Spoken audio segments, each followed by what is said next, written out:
Welcome to the Black Magic Woman podcast with Mundanara Bales. Hey you mob, welcome back to this special episode at the First Nations Clean Energy Network Summit here on the Sunshine Coast, which brings this guest here to the table, brings me to a conversation that I had at a summit, the Indigenous Leadership Summit in Naarm, and Michael Frangos jumped on and had a yarn as a non-Indigenous brother, but this is a yarn that kind of connects from that one and brings you to this conversation with this brother here. So to the listeners and the viewers on YouTube, do you want to share a little bit about yourself? So your name, your mob, and a little bit about where you grew up. Yeah, awesome. Tommy Hicks, head of culture and community at Indigenous Energy Australia. Buddy my Yamaji on my mother's side, so kind of that place northeast of Perth, and people always ask me what's out there, and there's not a whole heap to describe, so it's near. And then I'm Narungga on my father's side, so Butterfish people from the York Peninsula in South Australia. I'm living in Perth. Living in Perth? Allegedly, yeah. I spend a lot of time in the Virgin Lounge. In the Virgin Lounge? Yeah, clocking up the KM, so the team ships me around the country to do a few bits and pieces, so privilege was how much of the country I get to see. I was going to say, in terms about talking about country, that's what we're doing here at this summit. What's been some of the highlights for you so far? Just the people always, I think. I just did a chat, and in my acknowledgement of country, I always talk about country for me being about stories, and stories of place, but also stories of people, and getting to kind of like bump into each other and let your stories bounce off one another. It's people you've seen and new people you've met, and just getting to learn different things from different people, and also have the things kind of reinforced or seeds that have been planted with you watered a little bit. That's always a highlight for me. I love that, seeds that have been planted and need watering a little bit. I always think about these opportunities as, we get together, we have all these yarns, non-Aboriginal people coming here, and then there's nothing. And it's like radio silence. How have you been able to kind of stay engaged with these conversations, or make sure that some of these seeds that have been planted actually, start growing, and, these conversations keep happening? Look, I'm privileged enough to work directly in this industry. Like I'm in the thick of a lot of where the work happens, and I think what makes it feel like nothing is that it's the space, so we don't always get to see each other, and it's a really fast-paced industry in general. So, like, you blink sometimes and you haven't seen fellas for 6 months, and you're like, oh, what's going on again? So, how do I stay engaged? Look, I'm privileged enough to be a shareholder in our company as well, and the decision-making at that director level is very aligned, and we make sure we put our ginners on the ground everywhere we go and soak those things up. So, taking the time to talk to people, or take a phone call, or have a chat on a Sunday with fellas that just have a question is how I really stay connected to this space. But to, I guess, hear the themes of the conversations when you're back in a place like this. Some good, where we've had breakthroughs, but definitely not at the scale. Tell me about the work that you do. We call ourselves an advo consultant, so we're kind of coining that term at the moment. So advocate consultant, it's a really nice way to say we'll argue with you about the job first and then make sure the job gets done right. So we consult in infrastructure, so it's a lot of kind of like the main two things are engagement and then infrastructure advisory. But the high level thing, and Mike would probably unpack this quite a bit in his episode, but it's just about getting outcomes for our mob out of infrastructure. Infrastructure being those kind of physical foundations of life. So we'll get involved with anything. 2 weeks ago I was in Parliament having a chat with the federal minister, and last week I was in 4 regional towns in New South Wales talking about water and rights, and listening to people's stories about living in missions by the creek and how that water body's changed and those types of things. So it takes me all the way across the spectrum in different spaces.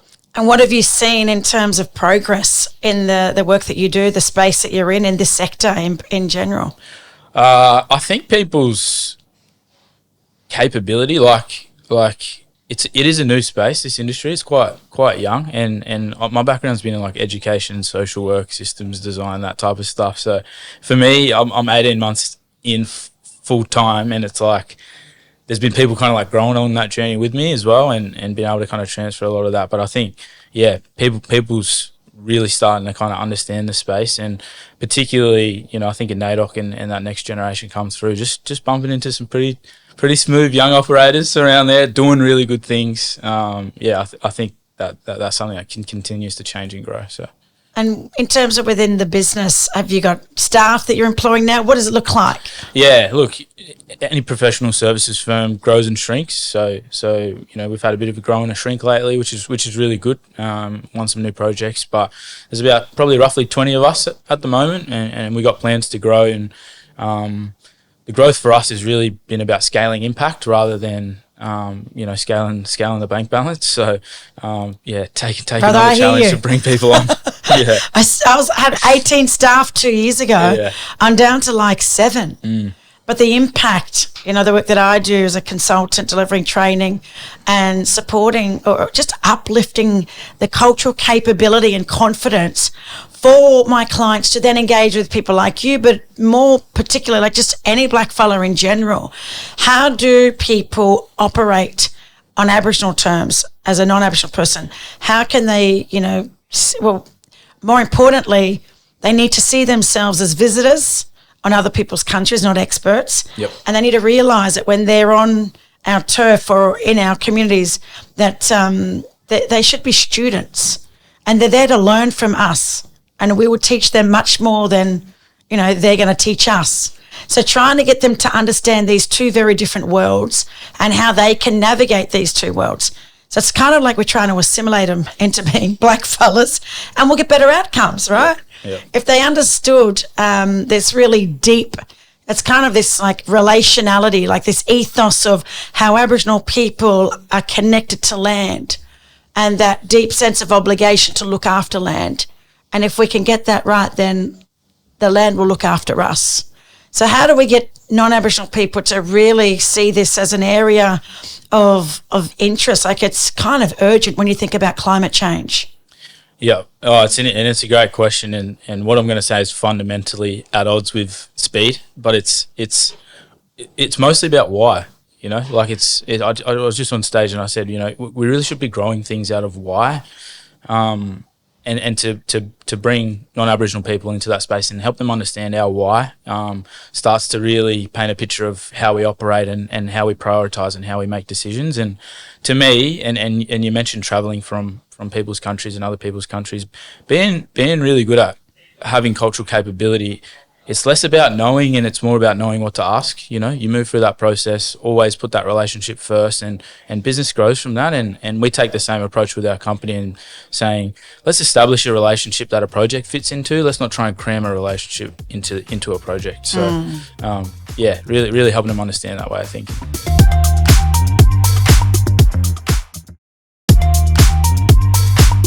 What's some of the lessons that you've learnt being in business that you could share with some of our listeners, especially young mob? Yep. Might be in their startup, they might be a little bit more mature, or might be struggling. I think, look, my sense of identity helps me step into a lot of these spaces, and it really helps me. I always say I'm pretty good at kind of popping my head above the tall grass and saying, you know, are we going in the right direction here, and actively play that role for the company. But if I had to give any advice, it's really get comfortable speaking from your perspective, and it's funny that a lot of the things that make my methodology or the things we do as a company really work, it's things I was taught as a young person, like really young, before I even started my career. So just how to move and how to speak and connect with people and show face and those different types of things, you start working that into how you do your work. So I think really, especially if you're working with blackfellas, really, really trusting that. And then a bit more from the scary perspective, there's a sea of agendas out there, and really taking the time to kind of hear what other people's whys are will really, really help you navigate some of those spaces really well. So listening and responding accordingly. What are you most proud of in terms of some of your business achievements? To be honest, I pinch myself sometimes just to think like I work for a house that I've played a huge role in building, you know, and I take massive pride in knowing there's about, 15 kids of our company, and I play a big role in putting food on the table, sending them to school, or getting them a bloody electric scooter and those types of things. That's a huge thing. I think business will always be business and will grow and adjust. But again, the people that I work with and for, we always describe us, we're more of a community than a company, and we are a community that can operate in the corporate space. We're not corporates that can reach back into our community. So just that ethos in our company culture is something I'm incredibly proud of. Too deadly. I just want to yarn with you, but I know you got to get on a plane and jet back over to Wajak Noongar Budja. I'm learning my words here. I was schooled by Uncle Laura Maguire, teaching me when I was over there some of the language that I needed to use. Not needed to, should use. And just being respectful. And that's as a black woman going to another country, making sure that I've got the right people guiding me. And sometimes that's the problem. You've got people operating in these spaces and going to the communities with the wrong people guiding them. Have you seen that a lot? Yeah, I definitely have, and it's a challenge. We got this prerogative to really kind of unite with opportunity, so we try and use that carrot to get people to come together, and sitting in those kind of generational rifts, often caused by things like coal mining or mining and irresponsible business creating haves and have-nots. Like, we all, as blackfellas, we all understand what those things feels like, and families that haven't spoke for so long and those types of things. And chuck native title into it. Yeah, all these layers of governance and rights, and you are and you aren't, and the complexities about verifying even who you are. Like, you're right, that guidance is so important, and we really I don't fly in and fly out of communities too much. Like, everything I do, I'd love to employ local people to give me that context and that type of thing. So the value you put on place-based understanding, or just boots on the ground, like, we value that massively highly. Yeah, and it's led to some unbelievable opportunities and wins. So too deadly. So what's on the horizon for you and your company, the work that you're doing? Anything you can share with us? Yeah, look, we're pretty transparent about what we do as well, and what's on the horizon, more growth, I think. Like, we really have taken the time to figure out if what we do works, and now we're confident in that, and we've kind of pushed the accelerator on growing, which comes with a number of challenges, especially being a young leader. Like, I turned 29 on Tuesday, so still pretty young for a person working at this level, but happy birthday. Thank you. No, I appreciate it. I think, yeah, there's it's just this methodology that works, I think, and it's just all about understanding what fellas want and understanding how a project or something happening makes that happen, in a way that's defined by them. That's the most important part. So really trying to develop our footprint now and get around the place and pick up some of the circumstances, and that's the main thing. And we're talking here about economic development, but coming from that social kind of background, adopting that first things first stuff. If the water don't work, don't worry about a job. Like people are dying 20 years earlier, 15 years earlier in remote places. Talking about job skills and money just doesn't cut it at the minute. So yeah. And here I am, like, feeling really proud, just seeing other black fellas thriving. And just reminding myself of how deadly it is to be a black fella, and just to see other deadly black fellas. And there's not enough of us out there promoting the things that we're doing. So it's good for podcasts like this where we can share these stories without big noting, but just sharing, the work that we do and what drives us. I was going to say one last thing before we wrap up. You're flying around, you're all over the country, you're hardly ever home. What do you do in terms of to just kind of, I don't know, whether it's to fill your cup or to look after your mental health? How do you look after you? It's a great question. To be honest, it's still something I'm figuring out. Like, I kind of grew up as a young person, I didn't really have a routine, so developing that now is a challenge, especially with the travel and those types of things. But the other side of that is I've always operated in a bit of chaos, so still figuring it out. What I do like to do is connect with people and connect with place. I love food too. Like I love getting around and be like, oh yeah, I got to eat at this place or that place. I'm a foodie, love it. Yeah, quite a simple thing, and but I always look forward to getting home and some cereal and PlayStation, that type of thing. So there you go. That's how you switch off, because being a business owner myself, I can't switch off. Yep.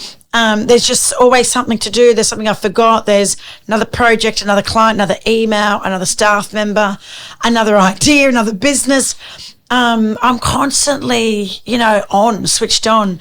And I sometimes find it hard to switch off. And I've got kids that kind of want me to be present and to be their mum and not just, take calls at all hours of the night. So I've learnt now, 12 years in, to put boundaries around my time and my energy. But very inspiring. I know a lot of the people that I work with that are probably some of the people you work with. We should do another yarn where we're not on camera, but talking about business and how we can even refer work and clients to each other, because there's a lot of people that probably need the advice that you fellas could give them, because it's not the sector that I play in. But as a black woman that is very much committed to creating a much more, it's not a better country, I just want a healthy planet. I want my children and my grandchildren to have access to clean air and clean water. And that, at the moment, seems like a big ask. So thank you for the work that you're doing and continue to do. And you're only 29, far out. I feel really old at the moment. For all of you younger mob, it's, the world's your oyster. Take those opportunities with two hands and run with it. There's nothing stopping us. And there's more black businesses popping up left, right and centre. So I can't wait to hear more and to follow your journey. Thank you for stopping in last minute and jumping on the Black Magic Woman podcast. No, I really appreciate it. Thanks for the opportunity. Yeah, I'm a bit of a quiet fan and follower of yours too. So stop. Nice to see all the things you do and giving followers a platform to kind of say these things. I'm definitely a victim of not saying enough, like not really a social media operator, but thank you for the opportunity. You're going to be all over social media now, my brother. For all our listeners, if you want to know more, especially around the clean energy, this space, renewable energy, the First Nations Clean Energy Network, there's a lot of resources on their website, but we'll also connect you to this brother's business. So look, thank you again. Safe travels back to your country. And for our listeners, I hope you've enjoyed this deadly yarn. Until next time, bye for now. If you'd like any more info on today's guest, please visit our show notes in the episode description. A big shout out to all you Deadly Mob and allies who continue to listen, watch and support our podcast. Your feedback means the world. You can rate and review the podcast on Apple and Spotify, or even head to our socials and YouTube channel and drop us a line. We'd love to hear from you. The Black Magic Woman podcast is produced by Clint Curtis.